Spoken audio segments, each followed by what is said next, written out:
Jemaat sekalian, selamat pagi. Selamat bertemu kembali dengan Lilit Pengharapan.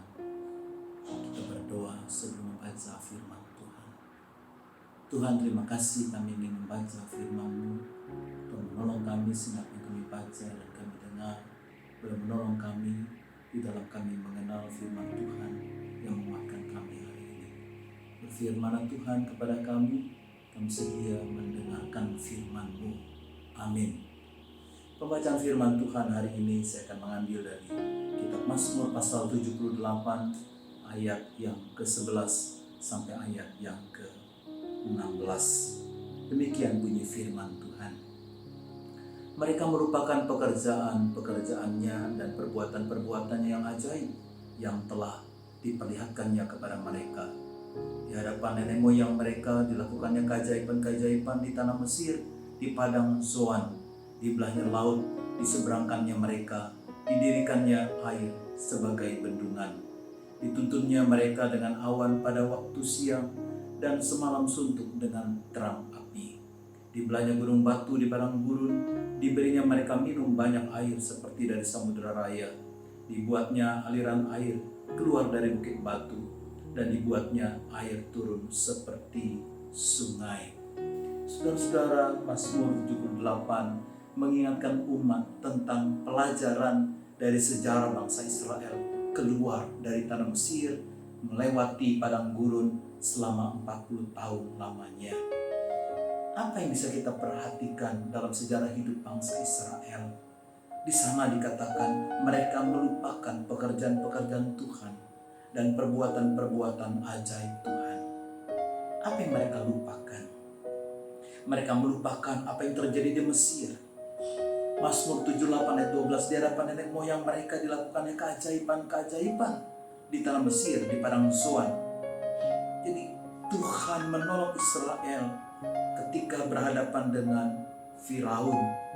10 tulah diberikan kepada Firaun, kepada Mesir, sebagai tanda peringatan ketika bangsa Israel itu keluar dari tanah Mesir.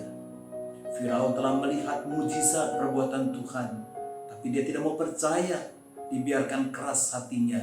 Lalu tulah-tulah itu terjadi. Tapi Tuhan memberikan perbuatan yang ajaib, membebaskan Israel dan membebaskan setiap umat yang percaya kepadanya. Itu perbuatan ajaib Tuhan yang besar. Lalu ayat 13, dibelahnya laut, diseberangkannya mereka, didirikannya air sebagai bendungan. Tuhan berkuasa menyeberangkan umatnya dari kejaran musuh, yaitu orang-orang Mesir. Peristiwa di Mesir mengingatkan kita akan Tuhan yang berkuasa atas segalanya. Bila Tuhan bagi Tuhan tidak ada jalan buntu, tapi yang ada jalan keluar.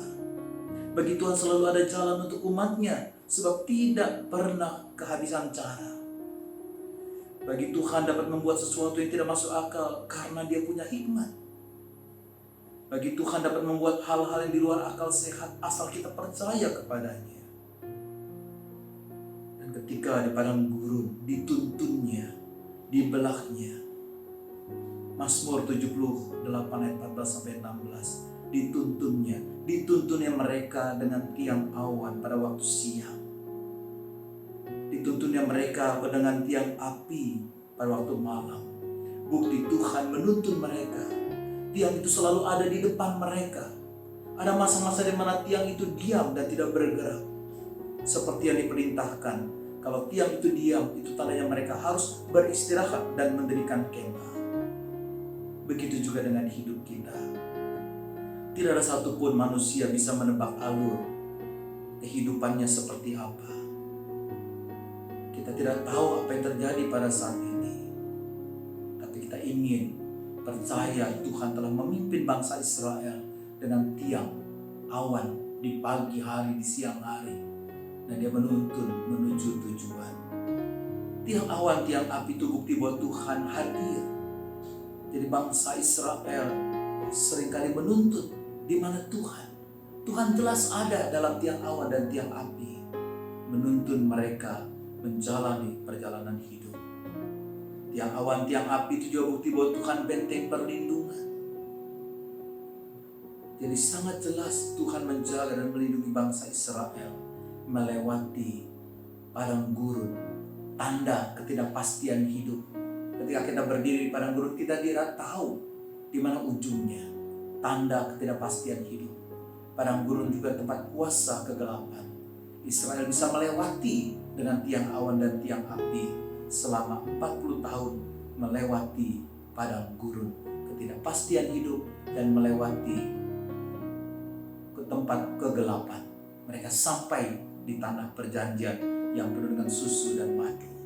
Kita juga percaya Tuhan akan menuntun kita dengan tiang dan awan dan tiang api melewati badai COVID-19 ini dan akan sampai ke tempat yang penuh dengan kebahagiaan, yaitu bebas dari semuanya ini. Yang penting bagaimana kita berjalan bersama dengan Tuhan sekalipun melewati padang gurun ini. Tuhan juga jelas memelihara bangsa Israel. Di belakangnya gunung batu di padang gurun. Artinya sungguh Tuhan memberikan pemeliharaan. Mereka diberikan air seperti dari samudera raya. Dibuatnya aliran air keluar dari bukit batu. Dibuatnya air turun seperti sungai. Tuhan memberikan kesejukan, kesegaran kepada bangsa Israel. Jadi jelaslah pemeliharaan Tuhan terhadap umatnya sungguh luar biasa. Dan pelajaran buat kita adalah Tuhan itu maha kuasa. Dia dapat membuat semua yang tidak mungkin menjadi mungkin. Tuhan memelihara umatnya.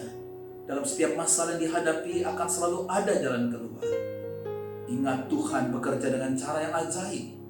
Jadi jangan mundur dalam kesulitan ini. Terus kuat dalam kesulitan ini. Dan Tuhan tempat sandaran. Kita bisa melangkah dengan mantap maju ke depan karena berpegang teguh pada pemeliharaan Tuhan. Mari hari ini kita percaya Tuhan menuntun kita dengan tiang awan dan tiang api. Mari kita bersatu teduh dan berdoa.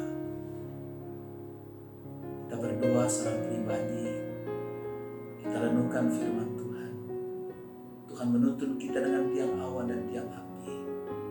Dia telah melakukan perbuatan ajaib di tengah-tengah bangsa Israel. Melewati padang gurun selama 40 tahun.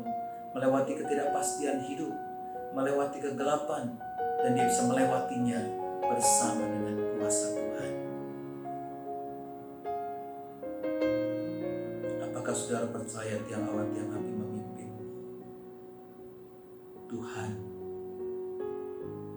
Anak-anakmu saat ini akan berdoa.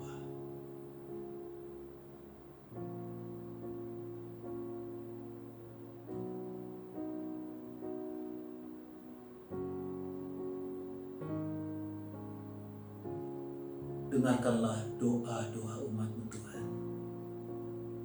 Kami terus berdoa bagi bangsa ini. Biar COVID-19 boleh berlalu.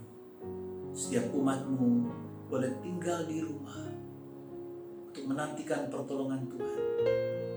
Untuk sungguh-sungguh dapat menjaga diri dengan baik.